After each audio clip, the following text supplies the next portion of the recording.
I'm excited for them because they're going to get to hear our 5th and 6th graders play later on this week in just a couple days. And they're going to see the big jump from after our first year. If we stick with something and we work hard at it, it's amazing what we can do. And we're very fortunate at Bonnie Brae as well because the way we can organize our classes for the upper grades. So for my 5th and 6th grades, I'm able to gather, for instance, all of my 5th grade violins into a single class, or all of my 5th grade cellos into another class. And in this way, we can hone in on that one instrument, that one discipline, and get our skills going that much more. So right now, 4th grade, they come to me by homeroom, and it's generally a mishmash of instruments. And typically, though, that works because we're all learning our first notes together all at the same time. However, once we're beyond our first year and we've developed a good practice habit, then what happens is we start learning fuller orchestra pieces where each instrumental section will have its own special part. And all those parts come together then to fill out this great music. And the more you stick with something, the better you get, and the more fun the music becomes. And so I certainly hope so many of our students do stick with it and develop those skills more and more. But next year also, they'll have the wonderful option of being able to do band as well. Or I should say, they have the choice. You can either do strings or band. But bottom line is, band and strings, we, as teachers, we work together, we support each other's programs, and all we want to see is that our students find the right voice that means something to them. Okay, so whatever they settle on, that's hopefully what's going to carry them on and in through the years and grow from that. And so it's exciting. So, and as we get more developed as well, if you stick with strings and we're going to our further years, then we get further extracurricular opportunities like area orchestra that takes place here at Robinson. It's something you can choose to sign up to do for a portion of the school year. Also, we have something that's called Solo and Ensemble Festival, where students can learn a solo or a duet or a trio with a friend, and then take that and present it at a special event. Well, this brings us to our next selection called Mozart Melody. And it's interesting that it has that title, because Mozart didn't write this. Some people think he did. He rediscovered it. So it's based on a French folk song that dates to about the 1500s. And it had very, very different words then, the likes of which we wouldn't want to repeat here, to be honest. But Mozart said, I like that tune and I can do a lot with it. And so he took that melody and he wrote 12 variations for keyboard on that tune and made it famous. Then about 100 years later, somebody came along named Sarah Hale and wrote a poem called The Star. And that's how we know today as Twinkle, Twinkle, Little Star. But in the spirit of Mozart, we're going to do this in 2 variations. The first is going to be kind of a rhythmic variation on it, to exercise more of these subdivisions of the beat, these 8th notes. Then we'll immediately reset and do it again as not a 1, not a 2, but a 3-part canon, where each section is displaced by only 1 measure. So it's a great challenge for our students, and this is usually one of my favorite ones for us to do. And you're going to see them do what we call bow lifts, and that's where they end on a down bow. They have to quickly reset for another down bow in a row. And so, here we go. This is our Mozart film.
That is tough stuff. Isn't it?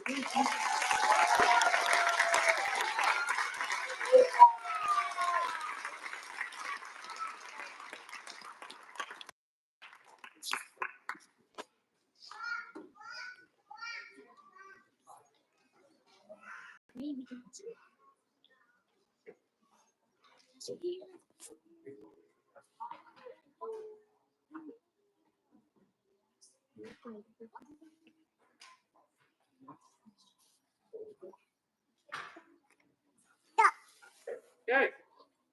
Just as mentioned before with our French folk songs, this next song is also derived from those Suzuki method books. Why? Well, Mr. Suzuki, Shinichi Suzuki, was a music educator from the 60s, 70s, and he's very famous for his approach of music education that was particularly worked well with extremely young children. So he would have on stage anywhere from, I don't know, 55-year-olds, all playing perfectly in tune and with rhythm with each other. He wasn't teaching note reading. He wasn't teaching music literacy. It was a different approach. It was kind of via rote, this kind of echo demonstration approach. And so that works for that age. Obviously, once a child kind of ages out of that, then, again, these resources are great resources for these melodies that we utilize. And as students will tell you, I'm very keen on music literacy, learning how to read our notes and to do that well. It's its own language. And so this piece is one that was written by Mr. Suzuki called Allegro. This is usually a student favorite. And if you're doing violin lessons, chances are you would absolutely learn this one. And this is a lot of fun. What we have, what I've added about 3/4 of the way through is another advanced idea where the students got to get their eyes up and watch their conductor. So there's lots of foreign language in music. And so we'll have often written in areas of our music certain directives. And a lot of times it's in Italian, but it'll vary. And so 3/4 of the way through this piece of music, they're going to see what says rit, R-I-T period, which means ritenuto or ritardando, means to gradually slow down until we reach the last note of that line that has what looks like an I over it. And that's what we call a fermata. And a fermata is where we hold the note until the conductor cuts us off. So it's a lot of ensemble work, a lot of coordinative effort. And so I hope we have a lot of fun with this one. This is our Allegro.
That one's fun. Give him a big round. That's a lot of fun.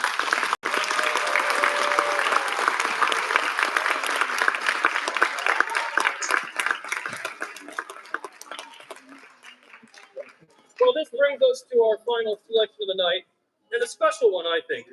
Certainly a tune that a lot of our students recognize and love a lot. So far we've heard from Mozart, and now we're going to hear from Beethoven. Mozart wrote 41 symphonies. Beethoven actually asked Mozart to teach him composition. Mozart refused. He said no.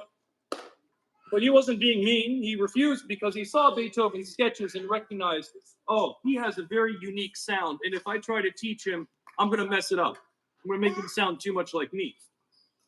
So Beethoven then ended up getting taught by the same teacher that taught Mozart, which is Haydn. So that's one of the reasons we call him Papa Haydn. He taught two of our most renowned classical composers in history. Mozart wrote 41 symphonies. Haydn wrote somewhere in the vicinity of, I want to say, 120, 115, a whole lot. Mozart tragically died young at 35.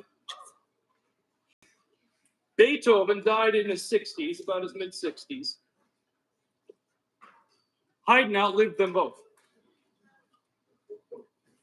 But Beethoven only wrote 9 symphonies. And the reason why is he revolutionized the symphony. He made them bolder, more powerful, more revolutionary than ever. And in fact, he's one of the reasons our modern instruments are the way they are. They had to update instruments to be able to support the power of his music. And in his 9th and final symphony, he did something no one had ever done before. He found a poem written by Friedrich Schiller and was inspired by that poem and decided to set it to music. So not only for this 9th and final symphony did they have to beef up the orchestra bigger than anybody's ever seen before, but then Beethoven stuck a 100-person chorus behind that orchestra to sing this melody. And that melody is commonly known as Ode to Joy. And I like to end with this piece because, quite honestly, the themes that it speaks of brotherhood and coming together and finding joy and not letting that which was torn apart remain that way, but rather mending. And I think coming together in music and community and these themes of joy is a wonderful way to end our show today. So without further ado, this is Ode to Joy by Beethoven.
I love you.